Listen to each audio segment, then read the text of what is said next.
The following program is a PodcastOne.com production. From Hollywood, California, by way of the Broken Skull Ranch, this is the Steve Austin Show. Give me a hell yeah. Hell yeah. Now, here's Steve Austin.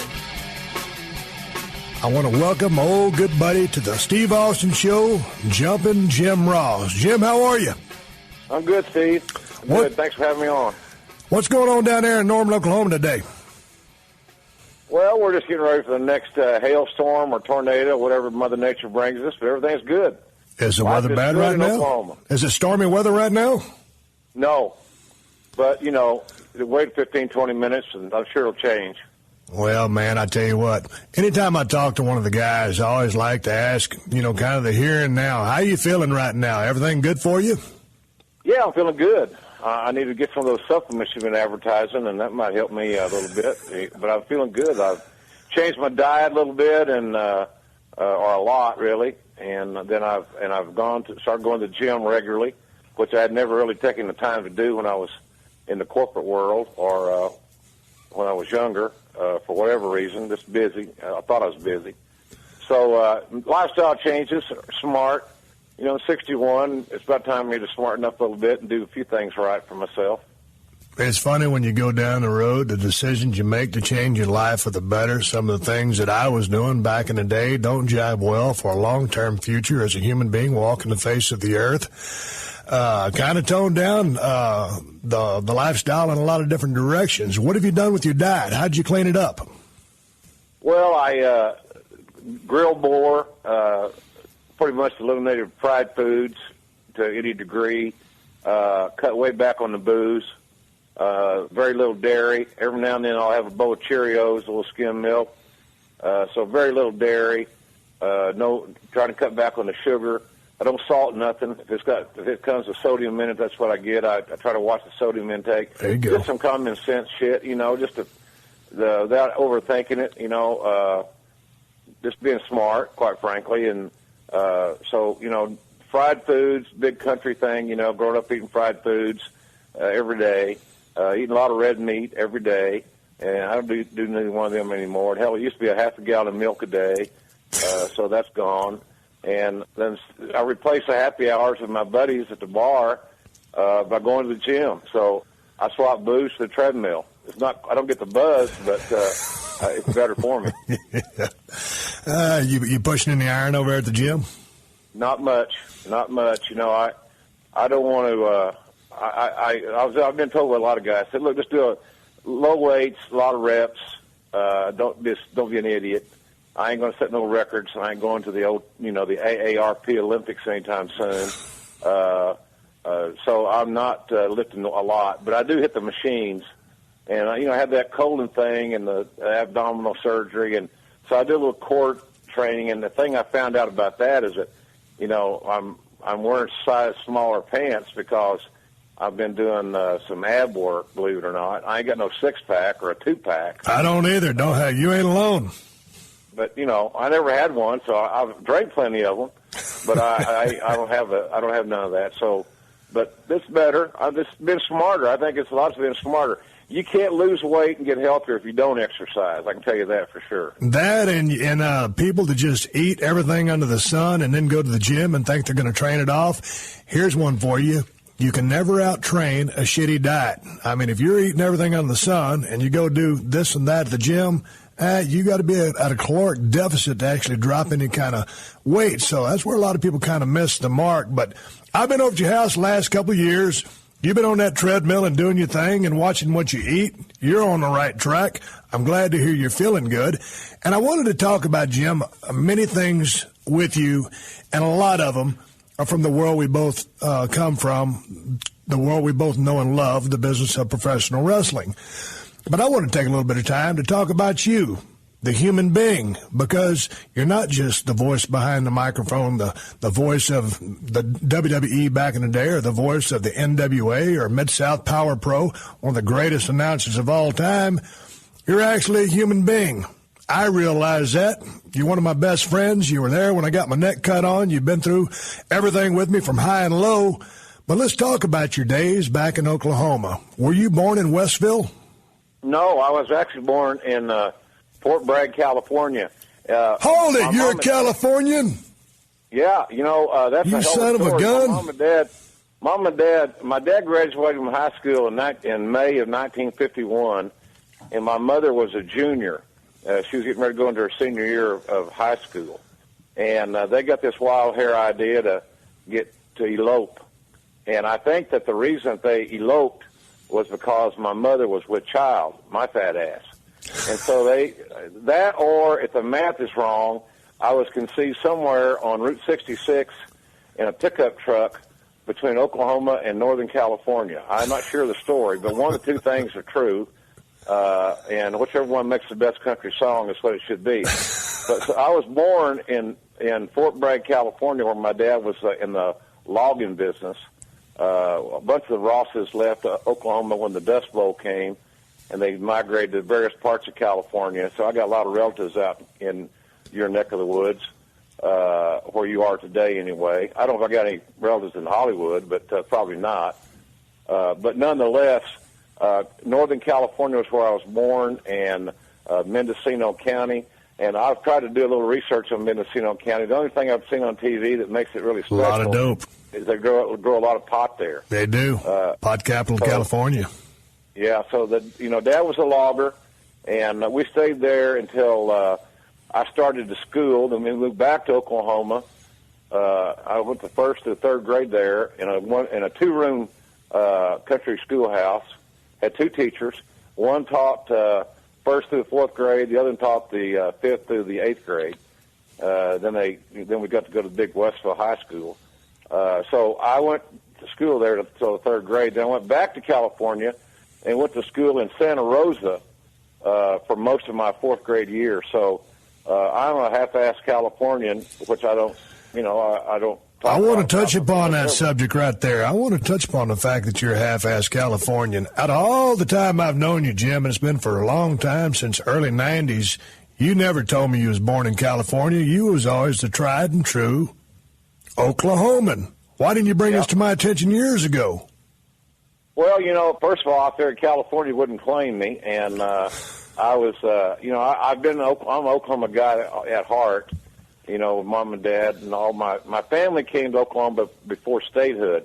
I still own 190 acres of land down in eastern Oklahoma that was Bureau of Indian Affairs land grant to my great-great-grandfather. So that was in 1883, and Oklahoma became a state in 1907. So I kind of figured that my roots are all Oklahoma-oriented, and, of course, the old man, I guess not. He probably couldn't afford a condom, but nonetheless, I came along, and that kind of pushed me to California, where they dropped me in California. I was born 6 weeks early, by the way, January 3rd, 1952, and so I'm not embarrassed about it. It is what it is. It's just part of my life, but I enjoyed Northern California is pretty-ass country, man. Damn right it is. I got to go back some of these days. Someday, I'm sure everybody that I graduated with has forgot, or I don't even remember names, but I didn't graduate with them, but went to school with them. But I'd like to kind of go through that area somewhere along the way, just to see what the hell it looks like at this stage of my game. You brought up that 190 acres a while ago, and you and I have talked about this on many occasions. That being the big Indian country, I do a little bit of arrowhead hunting on the Broken Skull Ranch down in South Texas. Yeah, I find a couple arrowheads here and there, but how about and giving me the invite to come up there and scour around for some arrowheads on the 190 acres? Oh yeah, anytime you want to come, it's fine. We got deer on it. We got quail. There's all kinds of. The thing about not living there, the Illinois River runs right through it. It's beautiful land, but there's a dirt road. There's a one-way in and one-way out. And for all those years that I was on the road, whether it be in NWA or even doing Monday Night Raw, when I left Connecticut and moved back to Oklahoma, it was never really a consideration to live down there because it's just so damn isolated. For my wife to be there, for Jan to be there by herself, and people know that I'm watching me on television when I was still on Raw, it just kind of sets you up for, it might not be the best thing in the world, but it's a beautiful country. There's good hunting, there's good We have hay meadows. I got an old buddy of mine that I went to high school with. I got at least two. He runs cattle on it. And do you ever go down there and look around, or just drive and check things out? I'll go down there about once a year. And just to How far is that from Norman? It's about 3.5 hours. That's a pretty good little haul. It's a pretty good little haul to go sightseeing. And I talked to him on the phone, make sure everything's is all in good stead. But it's a beautiful piece of ground, and it's been in my family since, like I said, the 1880s. And well, I'm coming down there to go arrowhead hunting sometime in this year. Are you down with that? Yeah. Oh, yeah, we can do that. That trip is probably about a 12-pack. 12-pack of beer. Okay, I want to talk about you and me driving down the road, our little deal between Phoenix and Tucson, the ride we used to take. But I wanted to briefly touch upon your career as a Westville Yellow Jacket. Now, everybody knows you as the voice of professional wrestling, but you had an athletic background. You played first base on a baseball team. You were a two-time all-conference football player playing center. You were a 1969 honorable mention All-State on the football team and a 4-year letterman in basketball. Anything else? No, I was also in the FFA. Well, no, I want to get to that in a minute. I want to stick to the athletic part of this thing. A 4-year letterman in basketball. I would not have thought that, Jim. I was, Steve, I was a defensive specialist. You didn't have a good pull-away jumper? I was a pretty good set shot. I had a pretty good set shot. I was a pretty badass horse player, but I was a defensive specialist, and I was, if somebody got the hot hand, I was normally put in to shut them down by fish or foul, and normally it was foul. I remember going in one game, and somebody had the hot hand, and I got my ass in trouble because I fouled out in a quarter. I had five personal fouls in a quarter of 8-minute quarter basketball, and that's about a foul a minute, a little over. And my coach wasn't too happy about that, but I got mixed signals. He said to shut him down, and I tried to shut him down. I mean, literally.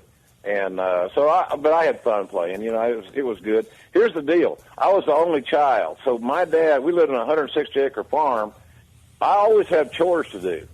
So I figured that I didn't want to be a farmer, and I didn't want to be a rancher at that stage of my life. I knew that wasn't what I was going to do. Didn't know what I was going to do, but I wasn't going to do that. Right.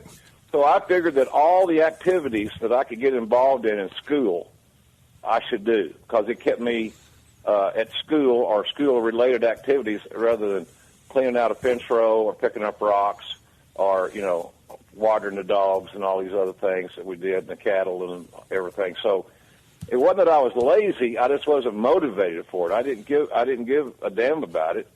But as I got older, and as I've gotten older, I now look back on it, and I should have appreciated it more. But I liked my dad was a good football player. I remember coming home one time and telling him I was in the 9th grade, and I played on the varsity.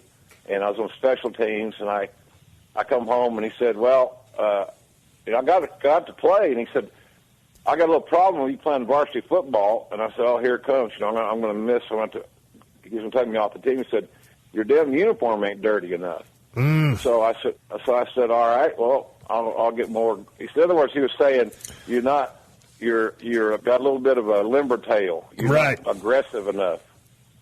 So the next game was a away game, and the field was barren and bad, and wasn't no turf, obviously. So I found the muddiest part on the field to do the calisthenics and the stretching and the warming up, so that I was dirty before the game started, thinking I was going to outsmart the old man. So I play, I'll make a tackle or two. I come home feeling pretty good about myself. I'm 15 years old. A buddy of mine is a sophomore, drives me home after the game, and the bus gets back. Dad's waiting up for me. I think I'm going to get an attaboy. That was a good tackle. You made a sack or whatever.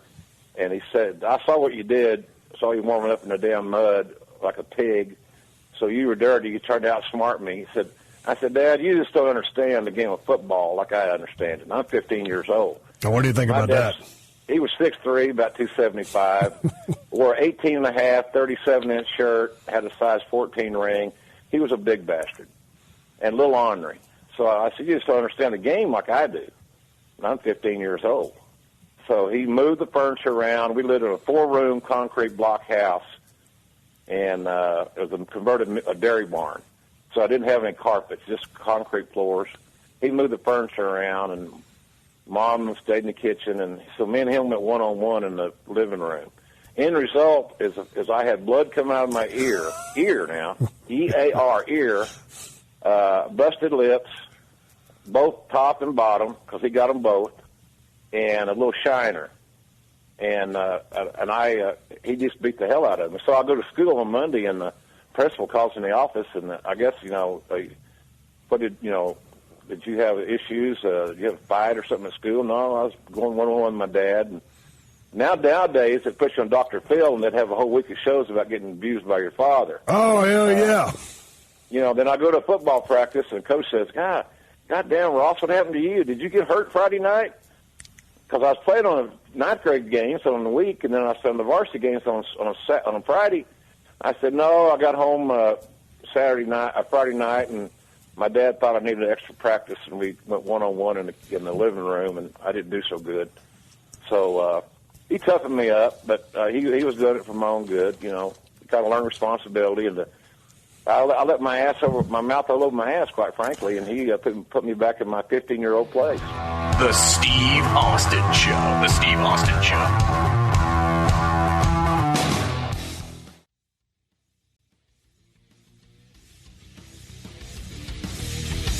All right, coming back and talking to Jim Ross, covering his athletic career and getting coached up by his dad after a big game. Let's talk about some of your stuff as a student, Jim. You were actually the president of the student body. You were the state vice president of the Future Farmers of America, where you were the state speech champion in 1968.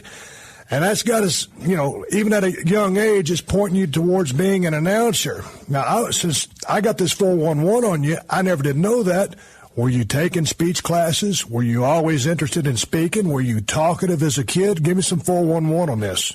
Well, I think it started, being an only child, I spent lots of time with my grandparents who had a farm out there near us, and my grandpa was a big reader, vociferous reader, and he taught me to read when I was about 5 years old, and read the sports page, because I was a big sports fan.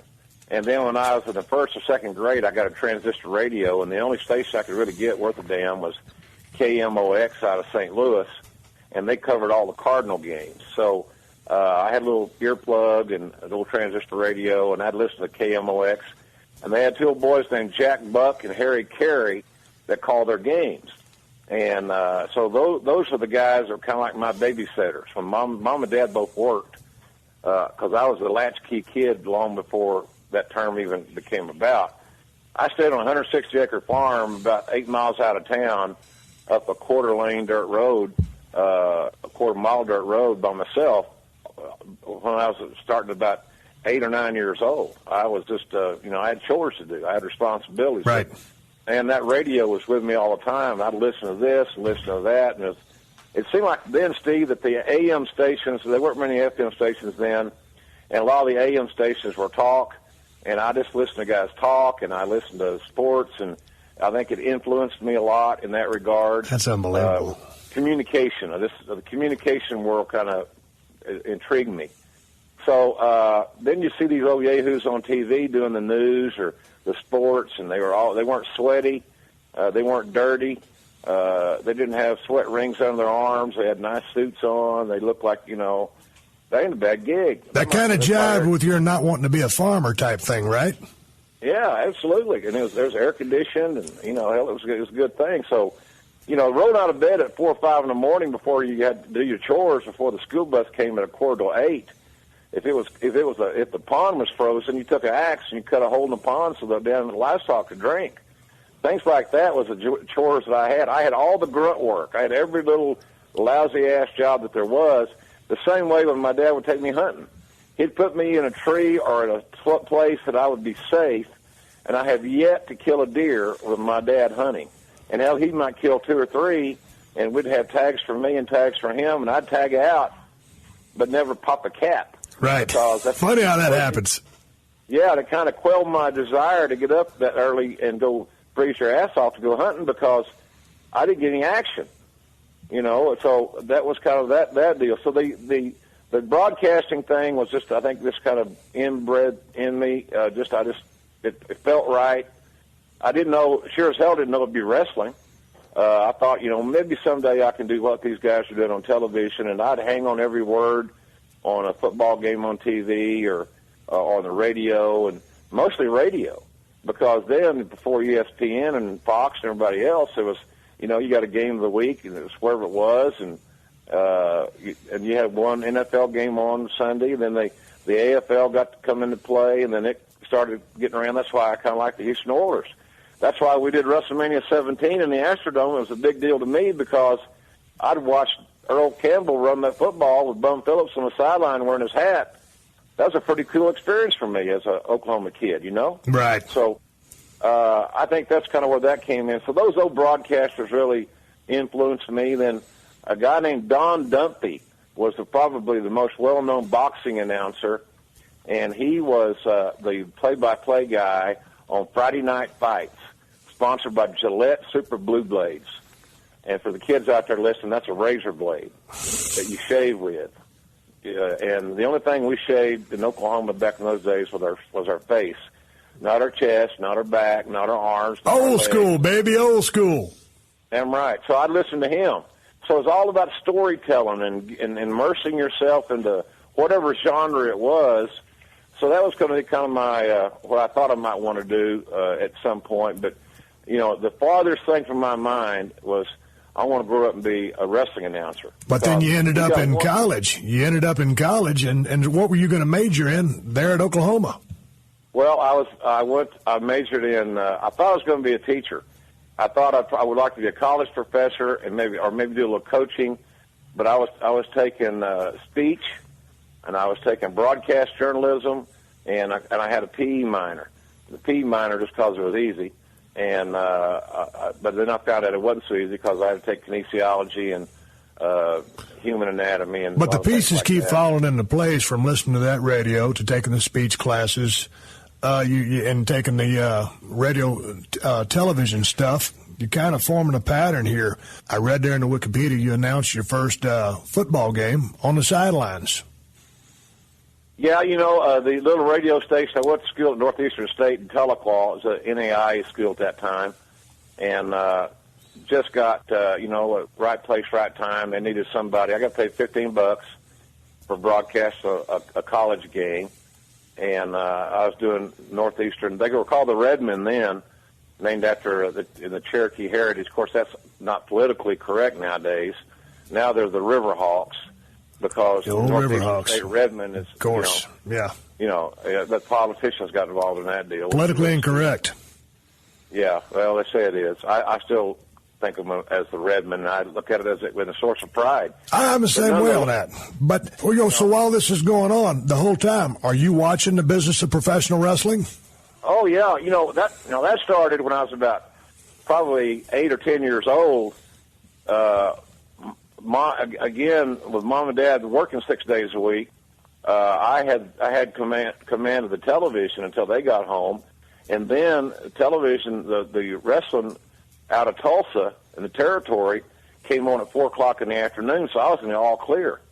I got an hour that I knew that I could watch from 4 to 5, and I was good. So I watched that 1 hour wrestling religiously every single week. And it was so simplistic. It was a good guy versus a bad guy.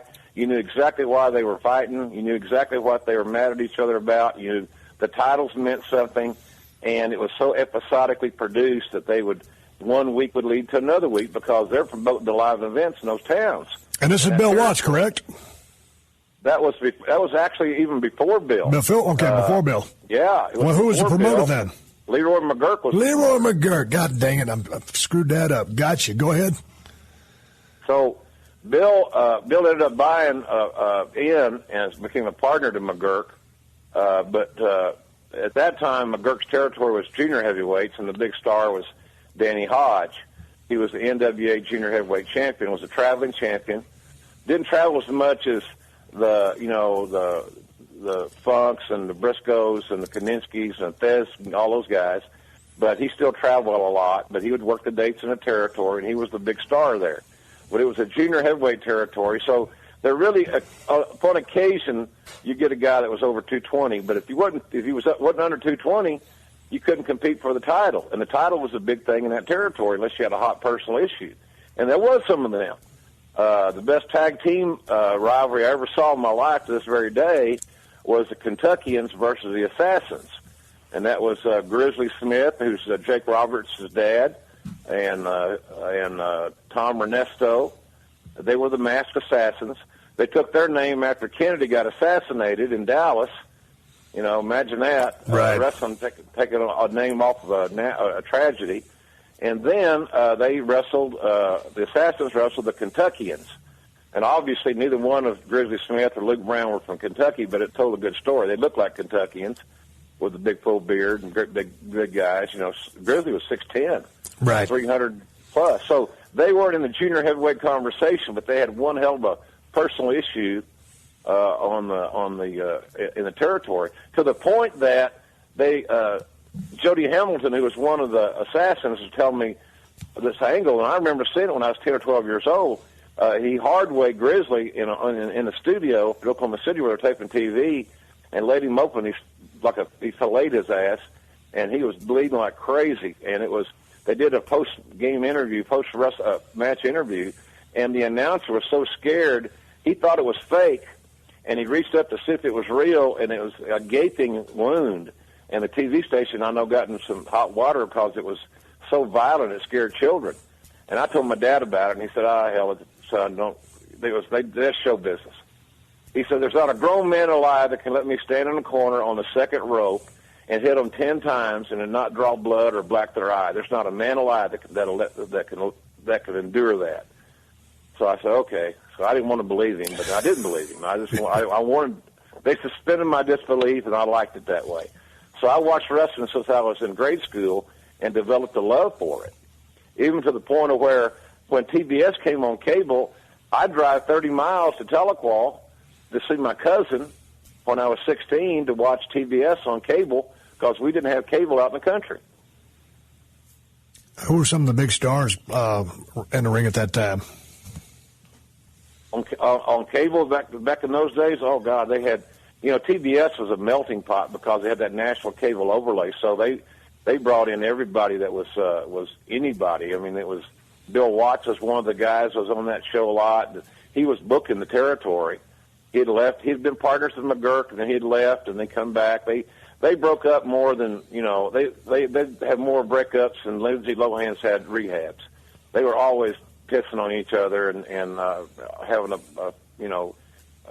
falling out. But there were some great stars in that TBS show, man. I mean, that was like the who's who. Here's what I remember the most about it. The wrestlers came and went. But for me, the one staple was Gordon Soley, who was there every Saturday night at 6:05 Eastern Time. That was what I remember. And they'd have an angle that sent Freddie Miller, the ring announcer, back to the back to check on somebody. He'd come back with an update. Well, Gordon, I've never seen so-and-so this mad before. And Thunderbolt Patterson was on there, and it was a who's who because everybody wanted to be on the TBS wrestling show because they got national exposure, even though cable was in its infancy. So I think wrestling got in my blood then, and I was like a lot of guys, probably like people listen. People make fun of you sometimes when you're a wrestling fan. And I know that there is a pro wrestling bias. I know that there is in major sports. I know that there is in Hollywood. Anybody that says, well, there's no people that don't look down at their nose on pro wrestling is full of bullshit because they do. Unfairly, in my view, in my opinion, that's the way it is. You got to, like your career, you had to separate yourself a little bit, take a step away to establish another level of work. But don't mean you turn your back on your fans, just that you've immersed yourself in your other work, just like anybody would. But the pro wrestling bias kind of follows you around. It's he's the wrestling guy. I've been introduced as the wrestling guy about a zillion times in my life. And it used to piss me off, but it don't anymore. I'm kind of proud of it, quite frankly. But when you started in the business, didn't you start as a referee? Yeah, what happened was I was going to school at Tahlequah, and I was doing all these ball games on the radio, and I was officiating high school basketball and football to make ends meet. in marriage number 1, and our fraternity did a fundraiser. We got kind of on the dean's blacklist. We weren't real good students. Part of the guys weren't good students. Some of us did all right, but some of them didn't. And but we had a couple of altercations on the intramural football field, and we had a couple of bar fights, and we almost lost our license, I guess, to be a fraternity. And so we had to do some fundraising efforts to rehabilitate our image. So another buddy of mine and I decided, well, the wrestling, championship wrestling, was doing these spot shows, fundraisers for Kiwanis, the quarterback club, whatever, in the gyms, football fields, rodeo grounds.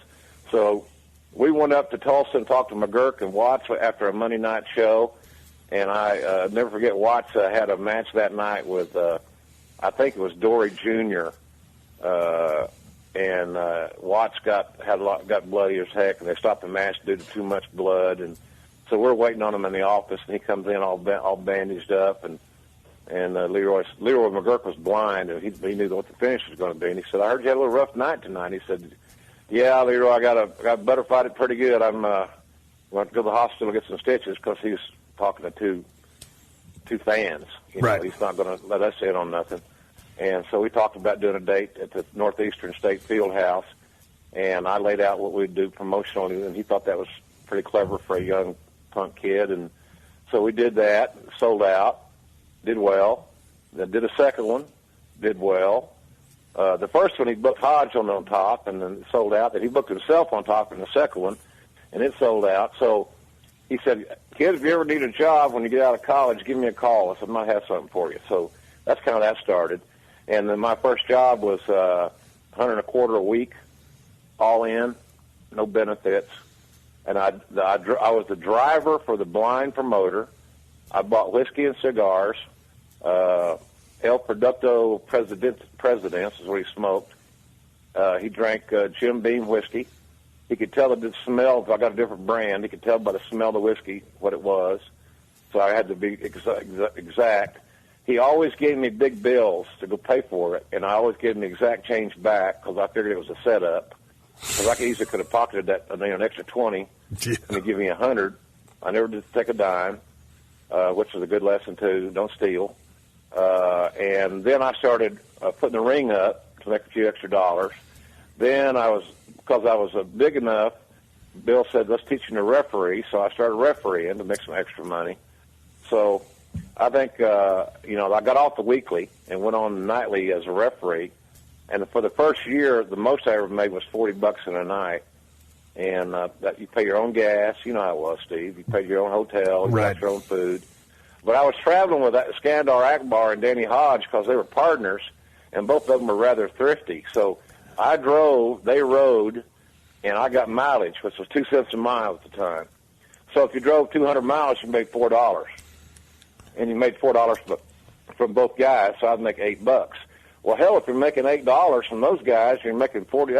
That's almost 25% of your payday. Well, let's talk about those road trips. You're making $8 by driving them. You got your payday, and I've ridden down the road with Skandar. Him and Bronco Lubitsch took me under their wing when I was in Dallas, Texas, breaking in. Trips to Louisiana, all over the place. And man, listen to Skandar and Act talk. It was an education that, man, you'd have to pay good money for to get. And especially riding with the cats you're riding with, Danny Hodge, a bad son of a bitch, and Ack, a smart cat. What was the conversation about? Were you just a sponge there, soaking it all in, listening? Yeah, I absolutely. You learn to respect your elders, and you drove. You engaged in conversation when you were invited into the conversation. Right. Like, hey, what do you think, kid? Or Akbar was such a big Texas football fan, and Hodge was OU, Oklahoma University graduate, believe it or not, in industrial arts. He never lost a wrestling match at OU, 3 national titles, so he was a big-time Sooner. So they'd argue about OU and Texas football, basically. And then I would, of course, chime in when I was asked. And then, of course, Ack was outnumbered. He loved it, though. He loved the engaged in conversation. Right. But basically, we'd talk about what worked and what didn't, and it was the fundamentals of touching human nature or human elements, emotions. Did we sell too long, or we shouldn't have had double heat tonight? Tomorrow night when we do this, let's just get one heat, one hot tag. Let's don't convolute the match. And then when I got to know them better, I could ask them questions about why that, right. and what did that mean?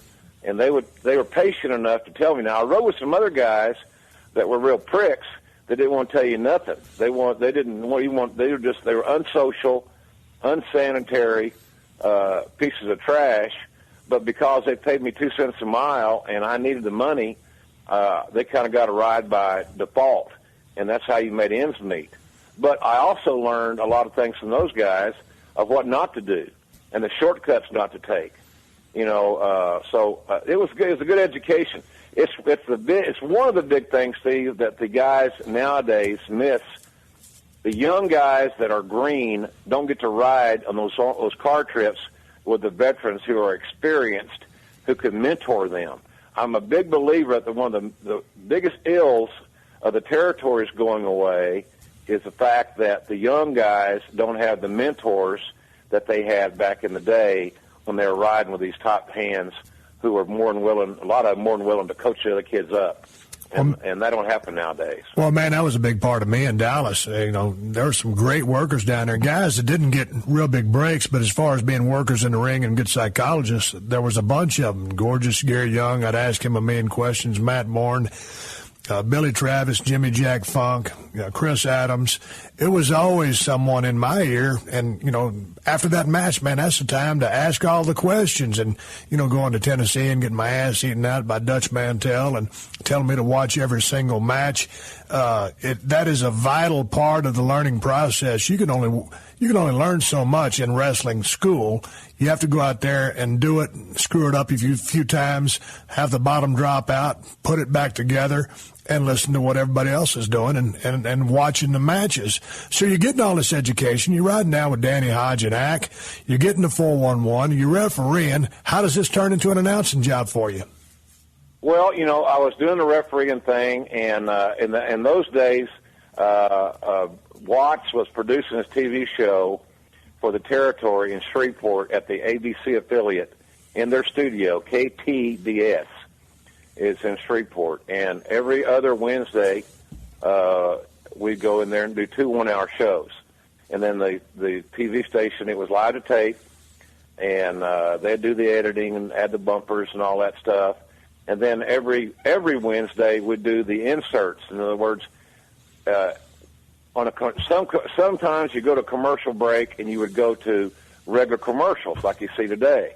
Then sometimes you go to commercial break and you'd have an announcer in the studio interviewing the boys about wrestling in Baton Rouge. They're doing this set of interviews for Jackson, Mississippi, another set for New Orleans or Tulsa, the localized promos for the live events. So I started helping Bill kind of organizing that, and that was all part of the learning process. The guy that did those interviews, it was a continuity glitch day one because he also did some ring announcing. He was a booth announcer for the station, and he did the interviews. And he I don't know if he was even smart to the business. He just knew who to pitch it to, knew what the card was, had a good voice, distinguished-looking fella. Well, he went on vacation, and so when we got to TV, that's when Bill found out that Reeser Bowden is that guy's name, Reeser Bowden. Some old-timer out there are going to remember that. But he was on vacation, and they had nobody to do the ring announcing. So Bill sent me to a store to buy a jacket and a tie, and I had a pair of slacks on and a dress shirt, so I had to buy a sport coat and a tie to do the ring announcing. And he kind of liked it. And so the next time that there was any where Reeser was, I think he was sick or something, he put me on commentary. Cowboy did. And basically, when I first started my career, my big line was, hello again, everybody, and welcome to Mid-South Wrestling. I'm Jim Ross, and this is Cowboy Bill Watts. Then my next line was, Good night, everybody. For Cowboy Bill Watts, I'm Jim Ross. We'll see you next week. That was pretty much my whole damn spiel, because Bill did almost everything. But I learned so much sitting next to him of how to get the right I learned how to use the right adjectives for a heel and the right adjectives for a baby face. If a baby face left the ring, he was regrouping. If a heel left the ring, he was a coward, and it got too hot in the kitchen. Right. They both did exactly the same thing, but your psychological ploy that you utilized was the verbiage that you used, and Bill had it down to a science. So then he kind of gave me more rope, and I started doing a little bit more, and then he started liking it, and then he left the commentary booth and turned it over to me, and he produced a show. I didn't have him in my ear, but me and Boyd Pierce would do the show, and then after the first show was over, we'd walk back to where Bill was, and Boyd says, "This is the longest walk, kid, you'll ever take in your life. Because when we open that door, we're going to find out right away what we said right and what we said was wrong." Right. And I'd get my ass chewed out because I used the wrong adjective, or I'd use the wrong adverb, or I didn't pause, or I didn't sell a false finish good enough, or a punch, and whatever. But it was all a learning process. When I left the Mid-South Territory and we moved on, I had the fundamentals down as far as the psychological aspect of how to call a wrestling match and enhance both talents, the winner and the loser. Because, back in those days, hell, you only had 14, 16 guys in a territory. Everybody was important. There wasn't no run-downs. You brought in guys to do TV work, and they was the only ones. And that day, Steve, they were the only ones that got paid. The regular guys in a territory didn't make any money for doing television. Nah. Because Bill's theory was the TV's what's for making your big money for you. So this is part of your part of your investment in yourself is to appear on television, and that's what sells the tickets. So the only guys that got paid were the extras that they brought in to do the favors on television. That's interesting when you talk about the winners and losers, and then how you guys are going to, as commentator, or you as a commentator, is going to talk about these cats. I mean, a lot of people think in the business of pro wrestling, it's all about winning. But, hey, man, you can learn as much or gain as much from losing a match as you can from winning a match. It's all on the story. It's how you lose. It's your body language. It's the finish. It's the announcing. It's all the if it's a house show and there's no announcer, it is what it is, and it's how you go about it. But all those pieces certainly combined on a television level with the story, the setup, the angle, the talent, is paramount, because you can actually get more out of losing a match than the winner, but it's all how it's done. This is the Steve Austin Show.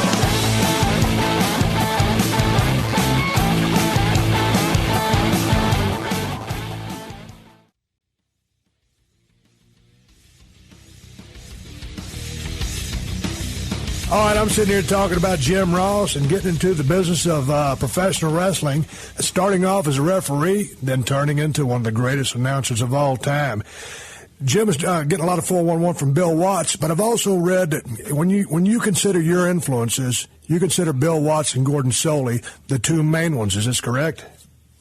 Yeah, early on, the Soley's work, his body of work was very consistent, very un-pro wrestling announcer-like. Back in the day, a lot of those pro wrestling announcers were way over the top, and they dressed outrageously. They were almost cartoon caricatures of themselves, and that was exactly what Bill he hated that. That's why he got along so well with Eddie Graham, because Eddie Graham had the same philosophy down in Florida, which is why Gordon was such a staple in Florida, and he was desired in other territories, including TBS, because he brought some civility, some class, and believability to his broadcast. His vocabulary was excellent. He had a very distinctive voice, which will happen when he smoked a couple of packs of cigarettes a day and hit the hooch pretty hard. Very distinctive pipes. But he raised that whole profession, in my view, into an art form.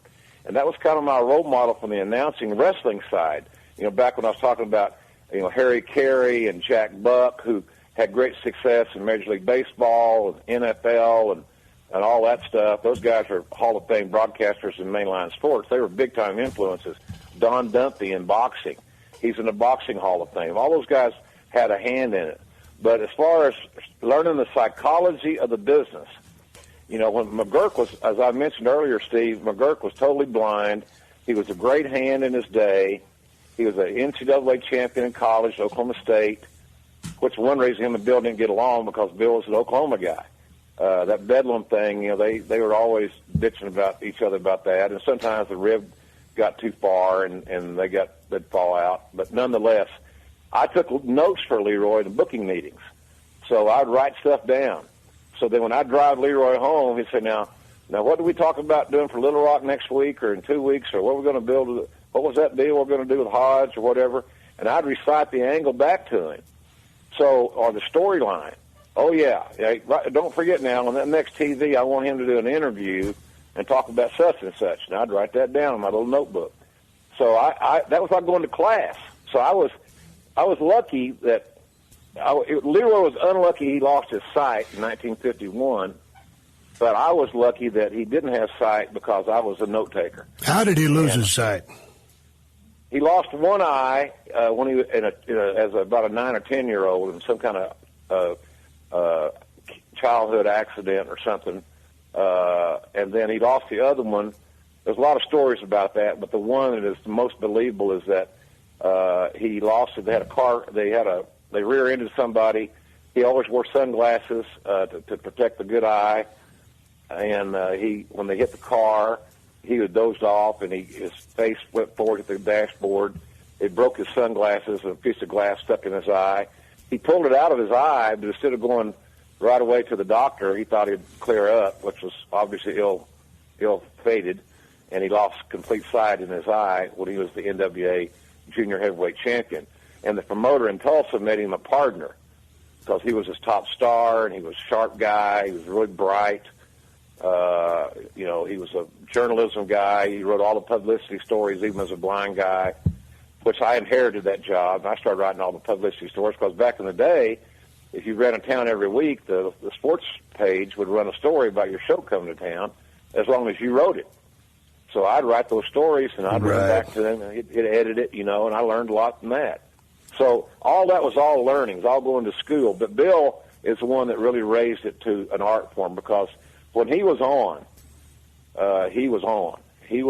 I said all along, you know, there's never been anybody better than Vince McMahon in promoting wrestling and building what he's built in WWE, which I'm sure we'll get to. But the issue about Cowboy was that nobody outproduced him in a 1-hour wrestling show.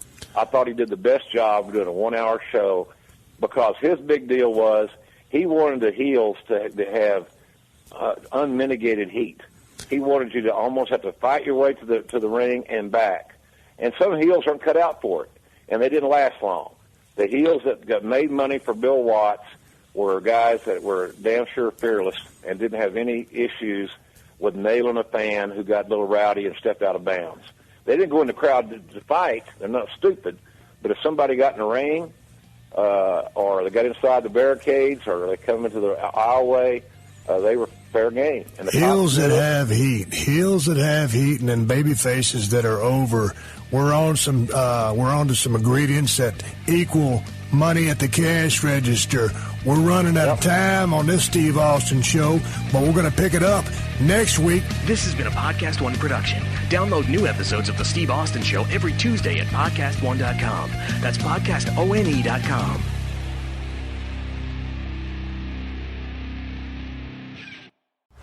See what hit blockbusters are streaming free this month during Popcorn Summer Movies on Pluto TV.